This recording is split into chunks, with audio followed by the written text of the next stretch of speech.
The blizzard hit without warning, which Ara thought was fitting. Everything in her life happened without warning. Rejection, banishment, and now, apparently, freezing to death in the mountains.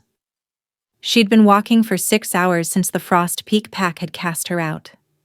Her thin cloak did nothing against the wind that cut through her like knives. Her platinum blonde hair, so pale it was almost white, whipped around her face in the brutal gusts.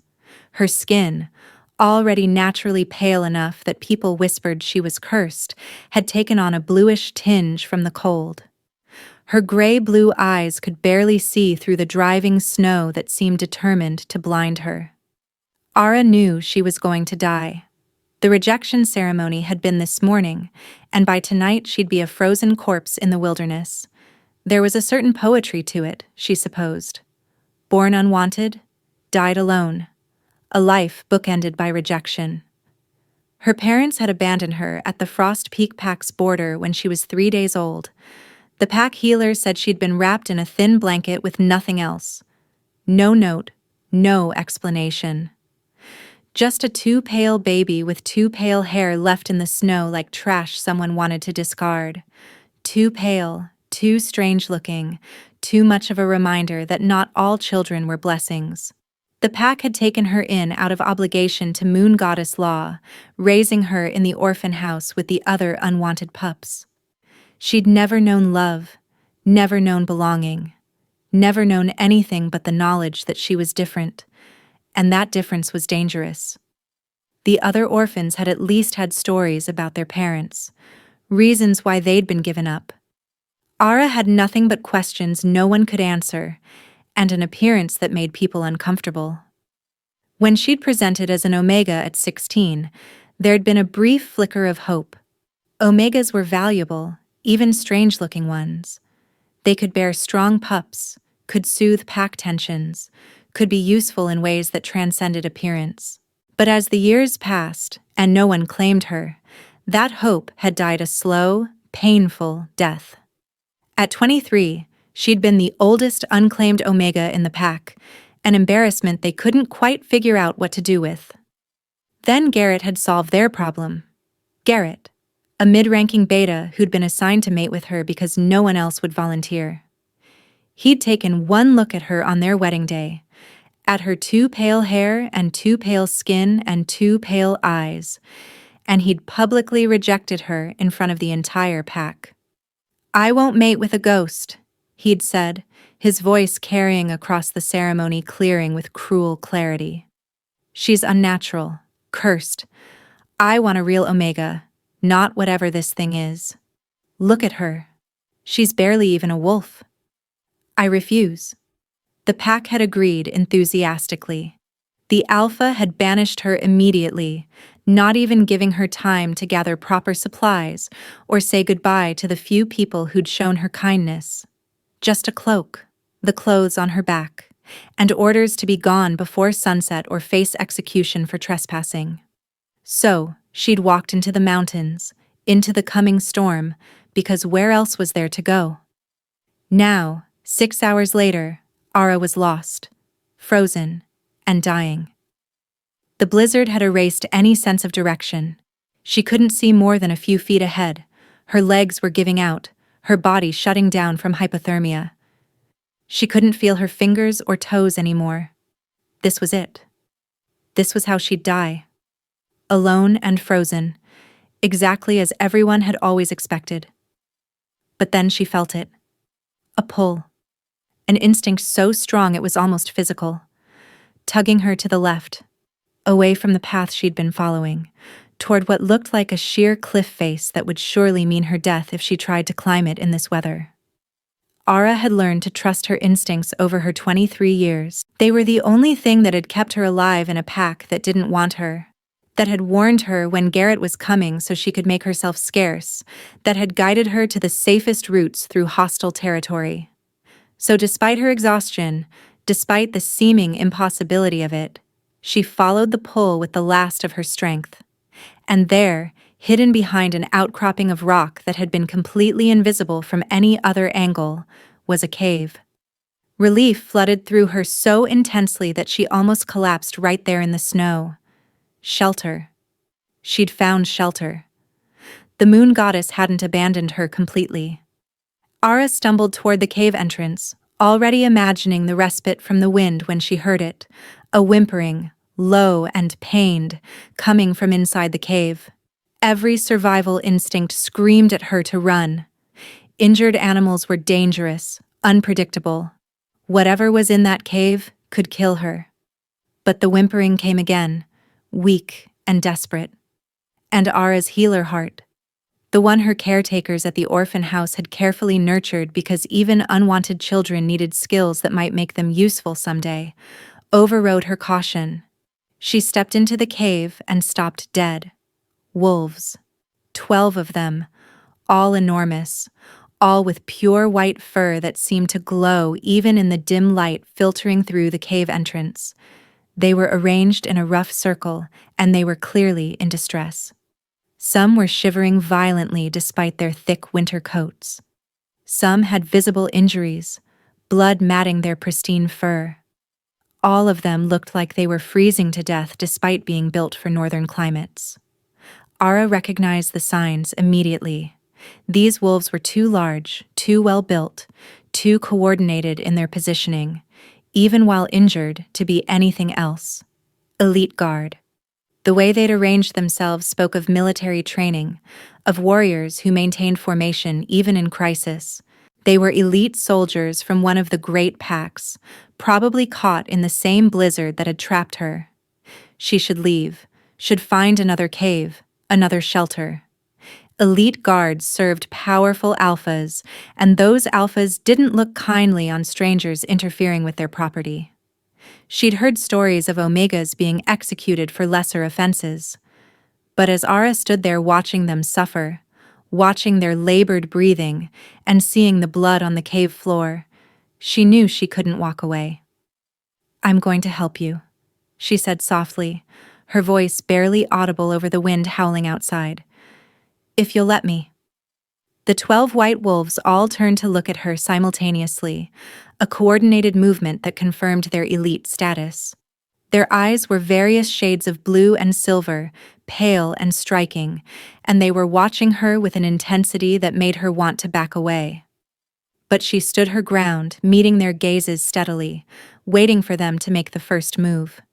The largest wolf, a massive beast with ice-blue eyes and a presence that screamed alpha, made a soft, chuffing sound. It wasn't aggressive. It was almost welcoming. Permission granted. The others relaxed slightly, their defensive postures easing, and Ara took that as acceptance to enter their space. She spent the next hour carefully assessing their conditions. 3 had minor injuries from what looked like a rock slide, deep gashes and bruising that needed cleaning and binding. 2 were showing signs of severe hypothermia despite their thick coats, their breathing shallow, and their heartbeats too slow. 7 others were exhausted but relatively uninjured, though clearly pushed beyond their limits, and none of them could seem to shift back to human form, which meant whatever had happened to them had either drained their energy completely or injured them badly enough that shifting was impossible. "Okay," Ara said, thinking out loud, as she always did when she was problem-solving, a habit from years of working alone. "First priority is warmth. We need a fire, but I don't have any way to start one and I can't see anything burnable in here. Second priority is shelter from the wind. This cave goes deeper. I can feel the draft pulling from further in. Third priority is treating injuries properly. But that'll have to wait until we're all warm enough that our hands work and I can see what I'm doing." She looked at the wolves, who were still watching her with that unnerving, coordinated intensity. "I'm going to go deeper into the cave and see if there's anything we can use. Firewood, supplies, anything. Stay here and try to conserve your heat. Huddle together if you can." Ara ventured into the darkness, using the strange instinct that had led her to the cave in the first place to guide her steps. The pull was still there, tugging her deeper, promising safety if she just trusted it. She found a chamber about 50 feet in, smaller and more protected from the wind. And there, in a corner that showed signs of careful organization, was evidence of previous human habitation. A stack of old firewood, dry and ready to use, flint and steel wrapped in oiled cloth, some ancient supplies that had been left behind by travelers or hunters, including a few tattered blankets and a clay pot for melting snow. Relief made her want to cry. Someone had used this cave before, had left supplies for future travelers, and those supplies were going to save all their lives. Ara gathered everything she could carry and brought it back to the wolves, who had started to huddle together for warmth in her absence. Their training clearly included cold weather survival tactics. "Look what I found," she said, showing them the supplies with a smile she couldn't suppress. "We're going to make it through this, all of us." Starting the fire took 20 minutes and nearly all her remaining strength. Her hands were so cold she could barely feel them, and the flint kept slipping. But finally, after countless attempts and a lot of quiet cursing, a small flame caught on the tinder. Ara fed it carefully, building it up with the skill her caretakers had taught her, until there was real heat radiating from it. The wolves crept closer immediately, drawn by the promise of warmth, like moths to light. "Come on," Ara urged, gently positioning them in a tighter circle around the fire. "We need to share body heat. It's the only way we'll all survive this.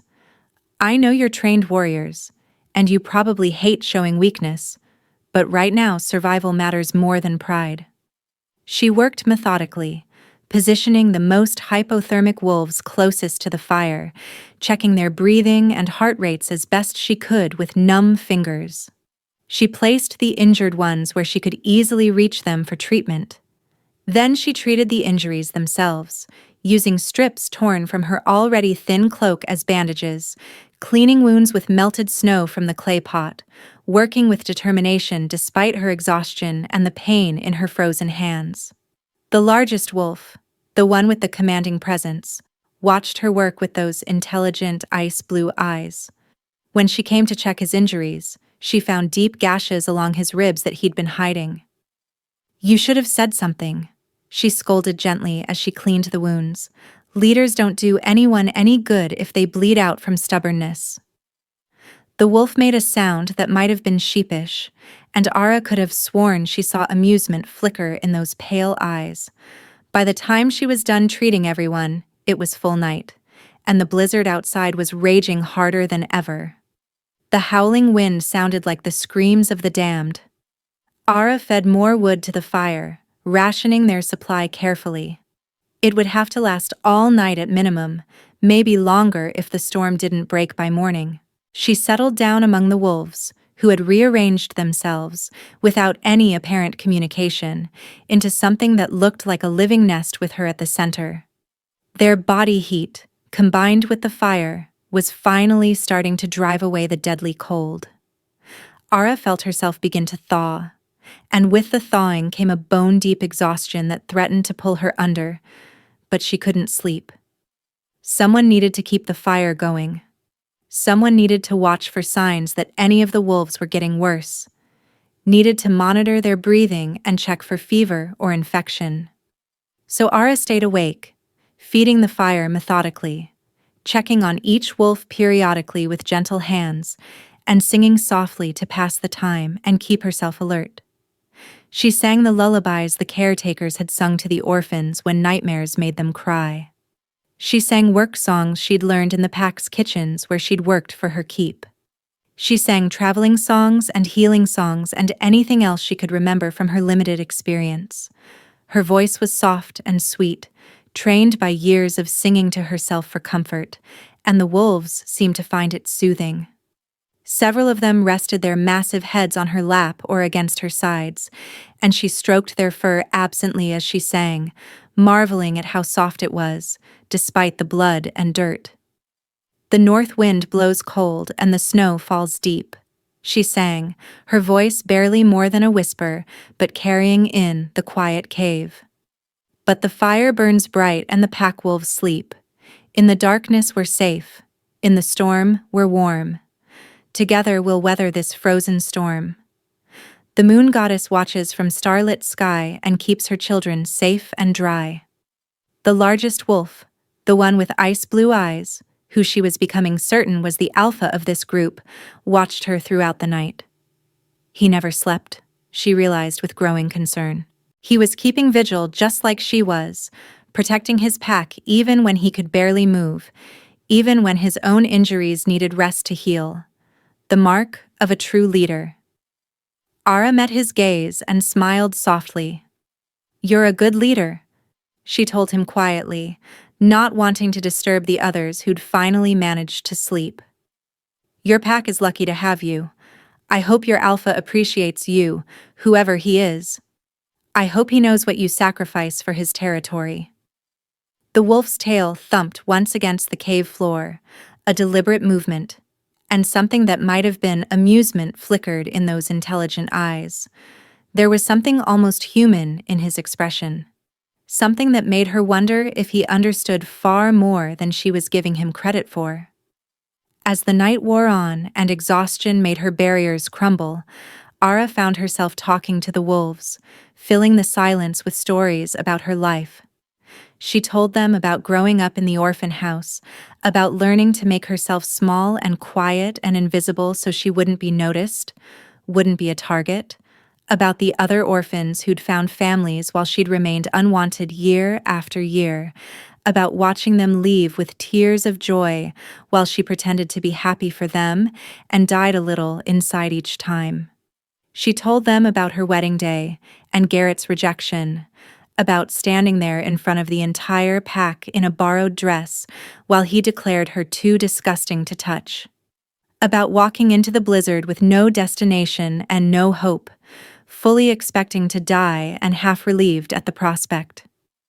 "I don't know why I found you," she admitted as she checked the injuries of a white wolf with silver-blue eyes, rewrapping the bandage around his foreleg with careful precision.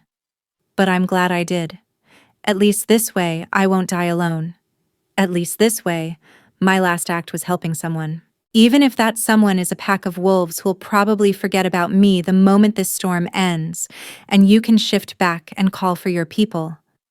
The large wolf with ice-blue eyes made a sound low in his throat that definitely sounded like disagreement. It was almost a growl, but not aggressive, more like a firm denial of what she'd said. Ara smiled and scratched behind his ears, marveling at how he leaned into the touch like any domestic dog seeking affection. "It's okay. I'm used to being forgotten. I'm used to being the girl no one wants. It's better than being remembered as the ghost girl, the cursed one, the Omega who was too pale to love.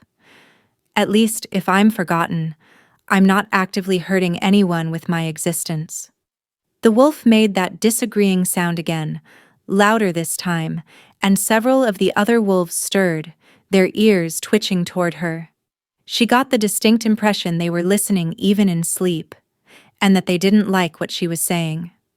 Dawn came slowly, the gray light filtering into the cave inch by inch, like it was reluctant to disturb the peace. The blizzard was finally breaking, the wind dying down to occasional gusts, the snow falling in lazy flakes instead of the driving sheets that had nearly killed her. Ara had made it through the night, and more importantly, all 12 wolves were still alive. Their breathing was steady. Their body temperatures had stabilized, and even the injured ones were showing signs of healing faster than she would have expected. Relief made her dizzy. She'd done it.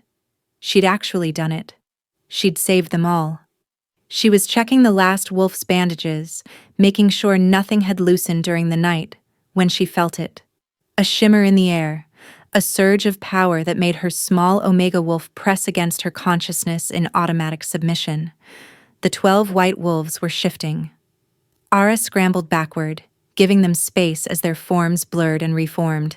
The transformation was beautiful in a way that hurt to watch, nature and magic combining to reshape reality. 12 men emerged where the wolves had been, all of them large and powerfully built, all with the same platinum blonde or white blonde hair that marked them as northern wolves. They were naked, which made Ara immediately avert her gaze, her cheeks burning hot with embarrassment. "Sorry," she stammered, staring very hard at the cave wall. "I should go. I'll just—" "Stay," commanded a deep voice. And there was so much authority in it, so much alpha power, that Ara froze mid-turn. "Please." She slowly turned back, keeping her eyes carefully fixed on faces rather than anything lower. The men had arranged themselves into a protective formation with the largest at the center. He was looking at Ara with those same ice-blue eyes, and now that he was human, she could see just how imposing he truly was. He was tall, maybe 6.5 feet, with broad shoulders and a warrior's build that spoke of years of training and battle. His hair was platinum blonde, so pale it was almost white, and fell to his shoulders in thick waves that somehow managed to look deliberately styled despite sleeping in a cave. His eyes were the palest blue she'd ever seen, like ice in sunlight, like glaciers at dawn. He had a strong jaw covered in several days' worth of pale stubble, sharp cheekbones that could cut glass, and the kind of face that belonged on ancient statues of warrior kings. His body was covered in scars that told stories of countless battles survived. He looked like a Viking, she thought, like something out of the old legends her caretakers used to tell, like a god of war made flesh. And there was something about him, some indefinable quality of power and presence, that made her wolf want to submit and bow and offer her throat in surrender. "My name is Drake," he said, his voice still carrying that note of command, but gentler now, more controlled. "I'm Alpha King of the Northern Territories. These are my elite guard, the 12 finest warriors in my kingdom, and we owe you our lives." Ara's breath caught in her throat. Alpha King. She'd sheltered the Alpha King himself and his elite guard. The most powerful wolf in the entire territory had spent the night in her lap while she sang him lullabies and called him a good boy. The ruler of everything north of the Great Mountains had let her pet his ears and check his injuries like he was a common pet. "I didn't know," she said quickly, panic making her words tumble over each other. "I mean, I knew you were elite guard. I could tell from how you moved and positioned yourselves. But I didn't know you were— I'm so sorry if I did anything inappropriate. I just wanted to help. I didn't mean any disrespect." One of the guards, a younger man with silver-white hair and gray eyes that sparkled with mischief, laughed warmly. "You saved our lives. You found shelter when we were lost and dying. You built a fire when we were freezing. You treated our injuries with supplies you had to scavenge while you yourself were injured and exhausted. You stayed awake all night keeping watch so we could rest safely. That's not inappropriate. That's extraordinary." Another guard, this one with hair the color of fresh snow and eyes like chips of blue ice, nodded fervently. "Most people would have run the moment they saw us. Elite guards are intimidating, even when we're healthy. You saw 12 massive injured wolves, and your first instinct was to help. That takes courage most warriors don't have." Drake was still watching her with that intense gaze, and Era felt like he was seeing through her skin straight to her soul. "What's your name?" "Ara," she said softly. I was from Frostpeak Pack until yesterday." "Was?" Drake's eyes narrowed dangerously, and suddenly the temperature in the cave seemed to drop. "What happened yesterday?" Ara hesitated, then decided there was no point in hiding it. He was the Alpha King. If he wanted to know, he'd find out anyway. "I was rejected by my intended mate. He said I was too pale, too strange, cursed by the moon goddess. The Alpha banished me immediately. I was trying to find somewhere to go when the blizzard hit. I got lost. And then I felt this pull, like something was calling me, and I found the cave. Found you." "They banished you for your appearance?" Another guard, this one with darker platinum hair and eyes that burned with righteous anger, sounded outraged. That's barbaric and completely illegal under Northern law. Every pack in this territory knows that appearance-based rejection is grounds for alpha challenge. It doesn't matter, Ara said quietly, wrapping her arms around herself. I have nowhere to go anyway. No family, no pack, no one who wants me. I was just walking, hoping maybe I'd find somewhere that would take me in, or that I'd die quickly and it would all be over. Drake stood in one fluid motion, and even naked, he managed to look regal and commanding. Several of the guards quickly moved to give him a cloak, which he wrapped around his waist with practiced efficiency. You found shelter. You found us. And I think that was exactly what the moon goddess intended. He moved closer, and Ara had to tilt her head back to maintain eye contact. Up close, he was even more overwhelming. I've been searching for 2 years, he said quietly, his voice pitched low enough that only she could hear. Searching for an Omega who meets very specific requirements. She has to be compassionate enough to help strangers without expecting reward. Strong enough to survive impossible situations without breaking. Brave enough to face danger without flinching. And she has to have the gift of Pathfinder. Ara blinked. Pathfinder? What's that? The ability to find safety, to sense the right path even when all seems lost. Drake explained, his ice-blue eyes never leaving hers. It's a rare gift, one that manifests in moments of desperate need. You found this cave in a blizzard when you were dying. You found the supplies we needed to survive. You knew exactly how to keep us alive without any training or guidance. That wasn't luck, Ara. That was your gift awakening to save you, and through you, to save us. He dropped to one knee in front of her, and every other guard immediately followed suit, creating a scene of such formal respect that Ara's mind couldn't quite process it. I've been searching for a Luna, Drake continued, his voice carrying to all the guards. A woman worthy of standing beside me, of helping me lead the Northern Territories. Someone who sees those in need and helps them without hesitation or calculation. Someone who leads with heart rather than power, and I've found her. I've found you. Ara stared at him in shock, her mind refusing to accept what she was hearing. You can't be serious. I'm nobody. I'm a rejected Omega with no pack, no family, no training in leadership. I'm too pale and too strange, and everyone says I'm cursed. You're beautiful, Drake interrupted firmly, his voice carrying absolute conviction. Your hair is like moonlight on snow. Your skin is like the first frost of winter. Your eyes are like the sky at dawn. You look exactly like what a Northern Luna should be. You look like you were made for this territory, for this climate, for this role. And more importantly, you have the heart of a true leader. You put 12 strangers before yourself when you had every reason to be selfish. You stayed awake all night to keep us safe when you could have slept and let fate decide. You asked for nothing in return, expected nothing, just gave everything you had because it was right. That's not nobody, Ara. That's extraordinary. That's exactly what a Luna should be.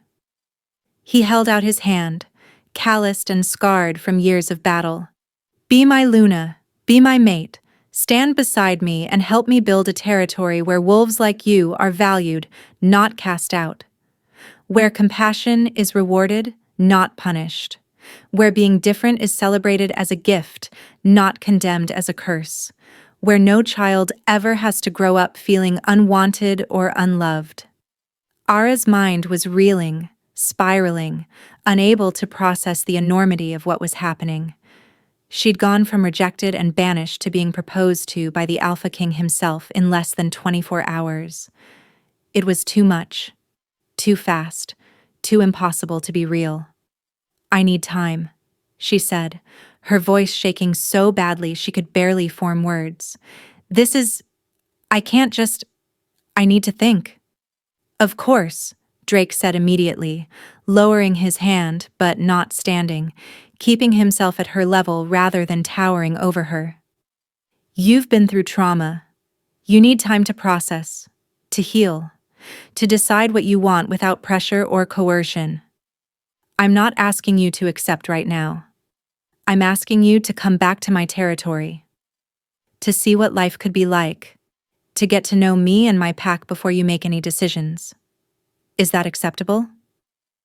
Ara looked at the 12 guards, all still kneeling, all watching her with respect, and what looked like genuine hope rather than judgment or disgust. She looked at Drake, at his sincere expression, at the hope blazing in his ice-blue eyes, at the way he was offering rather than demanding, and she thought about the alternative, walking back into the blizzard, dying alone, having her last moments be frozen and afraid and unwanted. Okay, she said softly. I'll come with you. I'll see your territory, but I'm making no promises about being your Luna. I need to see if this is real first. Drake's face lit up with a smile that transformed him from imposing king to devastatingly handsome man. That's all I ask.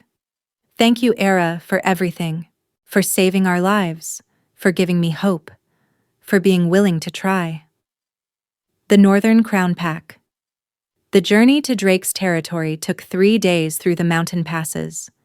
The elite guard had supplies cached at strategic points, including clothes and provisions, which they retrieved once the storm fully passed. Ara finally learned their names and specialties over the journey. Frost was the silver-haired guard who'd laughed earlier, the pack's master tracker. Storm, with his darker hair, handled weather prediction and route planning. Ash was their healer, a quiet man with gentle hands, who checked her for injuries and frostbite with professional efficiency. River was their scout, small and fast and always ranging ahead. Stone was their strategist, always thinking 3 moves ahead. Wolf was their weapons master, carrying more blades than seemed physically possible. Hawk had the keenest eyesight and served as their lookout. Bear was their strongest fighter, massive even among the large guards. Fox was their spy and information gatherer. Raven was their diplomat. Shadow was their stealth expert. And Drake, of course, led them all. We were on a reconnaissance mission, Frost explained on the first night as they made camp in a much more comfortable cave than the one where they'd met. He sat beside Ara at the fire, his manner friendly and open. Checking the southern borders for signs of rogue activity. There have been reports of rogues organizing, possibly planning raids. The blizzard caught us in a bad position, separated us from our main supply cache. We should have died out there. We would have. Absolutely. If you hadn't found us. The Pathfinder gift, Storm added from where he was checking the weather signs. It manifests in times of desperate need, both yours and others. You needed shelter, and we needed rescue. Your gift led you right to us at the exact moment when waiting even another hour would have meant death for some of us. That's not coincidence. That's destiny. Ara was still processing the idea that she had a gift, that she was something more than just a cursed Omega no one wanted. She'd always thought her instincts were just survival mechanisms developed from years of navigating a hostile pack and learning to sense danger. But according to Drake and his guards, she was a Pathfinder, one of the rarest gifts the moon goddess could bestow. On the second night, as they made camp in a sheltered valley, Drake sat beside her at the fire. The guards had given them privacy, posting themselves at strategic points around the camp, but staying far enough away that conversation would be private. "Tell me about Frostpeak," he said quietly. "About what your life was like there. I want to understand." So Ara told him everything. About growing up in the orphan house where children no one wanted were raised communally by elderly Omegas, who did their best but couldn't give individual love to 30 unwanted pups. About her caretakers, particularly old Maya, who'd taught her healing and had been the closest thing to a mother she'd ever known. About the whispers that followed her everywhere, the way people avoided touching her as if paleness were contagious or her curse might transfer. About being useful enough to keep, but never valued enough to love. About Garrett's rejection and the Alpha's banishment. About being given less than an hour to leave or be executed. I never belonged there, she admitted, staring into the fire. I always knew I was different. I just thought that meant I was broken, defective, wrong somehow. I didn't know it might mean I was something else, something rare. I didn't know being different could be valuable. Drake's hand found hers, his fingers warm and calloused from years of sword work. You're not broken. You're rare. And rare things are precious, Ara. The wolves of Frostpeak were fools not to see that. But their blindness is my blessing because it brought you to me. Will your pack see it? Ara asked, voicing the fear that had been growing with each mile toward his territory. Or will they look at me and see what Frostpeak saw? A ghost, a curse, something wrong. Will they accept me as Luna? Or will they rebel against having someone like me in a position of power? My pack will see their Luna, Drake said firmly, his hand tightening on hers. The woman who saved their king's life and the lives of his elite guard. The Pathfinder who found us when we were lost and dying. The healer who stayed awake all night keeping us safe. And if anyone has a problem with that, if anyone dares to disrespect you or question your worth, they'll answer to me personally. I've been Alpha King for 5 years and I've never had to execute anyone for insubordination, but I would for you. I would. The intensity in his voice, the absolute conviction, made Ara's heart skip. No one had ever defended her before. No one had ever thought she was worth defending. The Luna's choice. When they finally arrived at Drake's territory on the 3rd day, Ara was stunned by what she saw. The Northern Crown stronghold was built into a glacier, with ice and stone creating structures that glittered in the sunlight like a city of diamonds. Buildings carved from ice itself stood alongside more traditional stone structures, all of it designed to work with the natural environment rather than against it. It was beautiful and alien, and unlike anything she'd ever seen. The pack that came out to greet them was equally impressive. Hundreds of wolves, all healthy and strong, all with the pale hair and light eyes that marked them as northern breeds adapted to harsh climates. They ranged from platinum blonde to white to silver, from ice blue eyes to gray to pale green. And when Drake announced that he'd found his Luna, the cheering was immediate and deafening. Ara was overwhelmed by the welcome. People bowed to her, not with mockery, but with genuine respect. They offered her gifts, traditional northern offerings of fur and carved bone and preserved foods. They called her Luna like it was already decided, like her acceptance was a foregone conclusion. An elderly woman named Senna, the pack's head healer and one of Drake's most trusted advisors, took Ara under her wing immediately. "We've been waiting for you," Senna said as she showed Ara to a suite of rooms in the main keep, the ice castle that served as Drake's home and seat of power. "The king has been alone too long. We need a Luna. Someone with a healing heart and a strong spirit. Someone who can balance his warrior nature with compassion. And from what I hear, you have both in abundance." Over the following weeks, Ara settled into life in the Northern Crown Pack. Drake courted her properly and traditionally, showing her the territory on long walks, introducing her to key pack members, including her in council meetings and decisions. He never pushed, never demanded, never made her feel like she owed him anything for rescuing her or offering her a place. She learned that he'd been searching for a Luna for 2 years, ever since his parents died in a territorial dispute, and left him ruling alone at the young age of 23. He'd met countless Omegas, all beautiful and accomplished, and eager to be queen, but none of them had felt right. None of them had the combination of compassion and strength he needed in a partner. "I was starting to lose hope," he admitted one evening as they walked through the ice gardens, crystalline sculptures that caught the fading sunlight and turned it into rainbows.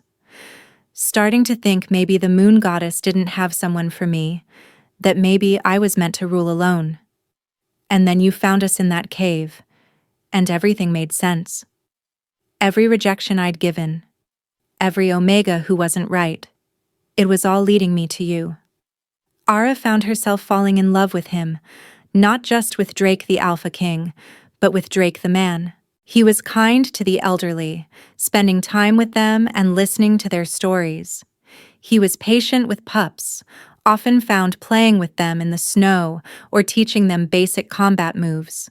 He listened to the concerns of the lowest Omega as seriously as he listened to his council of advisors. He worked alongside his warriors rather than commanding from a throne, his hands as calloused as theirs from training and labor. He was everything an alpha should be.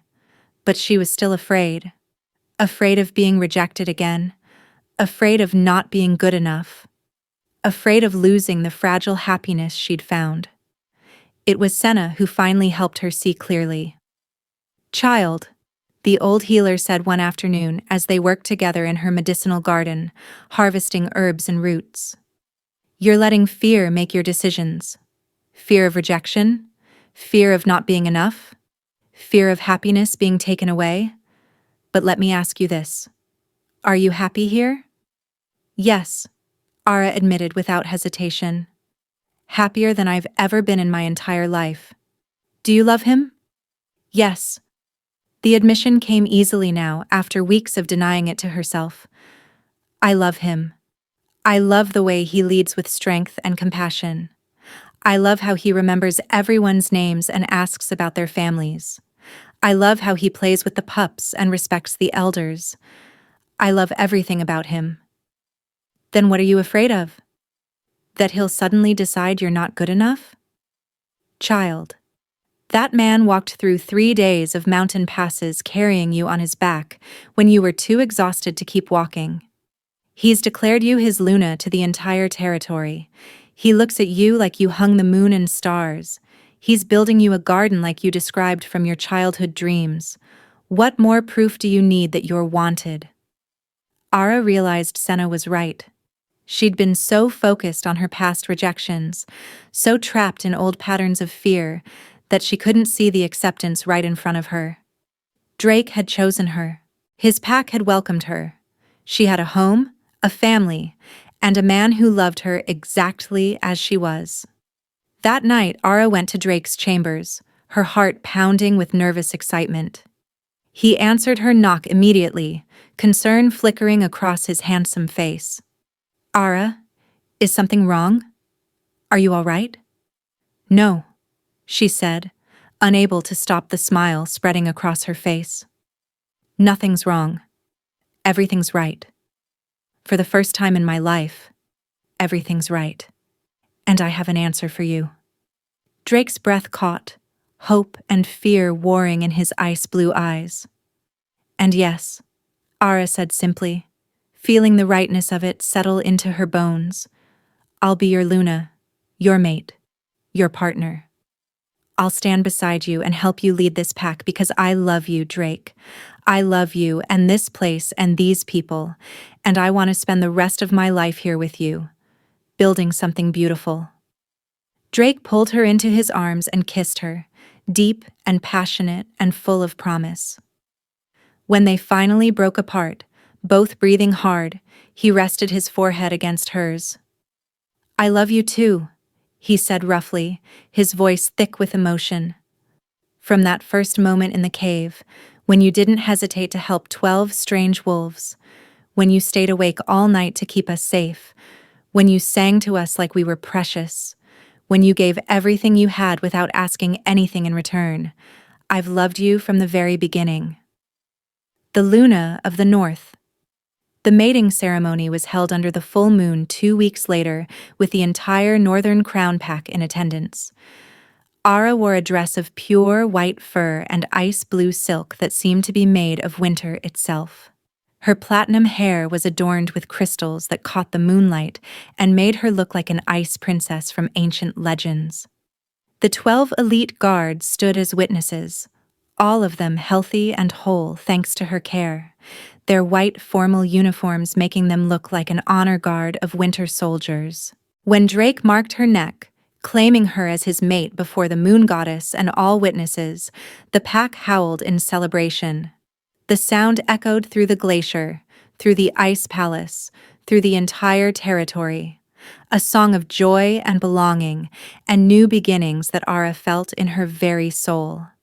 Years later, when young wolves would come to Luna Ara, feeling broken or unwanted, feeling like they didn't fit anywhere, she'd smile and tell them her story. About being rejected and banished, about walking into a blizzard with no hope, about finding 12 wolves in a cave and choosing to help them despite having nothing herself. I was nobody, she'd tell them, taking their hands and looking into their eyes. A rejected Omega with no pack, no family, no future. But I had a gift I didn't know about and a heart that wouldn't let me walk past suffering, and that was enough. That was more than enough. She'd introduce them to Drake, still tall and strong, and looking at her with the same love he'd shown that first morning in the cave when he'd declared her his Luna. He was testing me, she'd explain.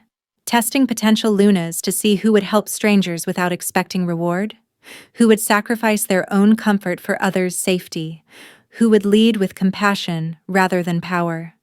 The 12 wolves in the cave weren't just his elite guard, they were a test. And I passed not because I was strong or beautiful or powerful, but because I cared. Because I couldn't walk away from suffering. Because my first instinct was to help, rather than to question what I'd get in return. She'd take their hands and look them in the eyes. Being rejected doesn't mean you're unworthy. Sometimes it means you're being saved for something better, something greater. Sometimes the moon goddess has to take away what's wrong so she can give you what's right. Trust in that. Trust in your worth. Trust in your gifts, even if you don't know what they are yet. And know that somewhere out there, your pack is waiting for you. You just have to survive long enough to find them. And those young wolves would leave her presence standing taller, believing a little more firmly that their differences weren't curses, but gifts waiting to be unwrapped. That rejection was redirection. That the right pack, the right place, the right person was out there waiting for them to be brave enough to keep walking through the storm.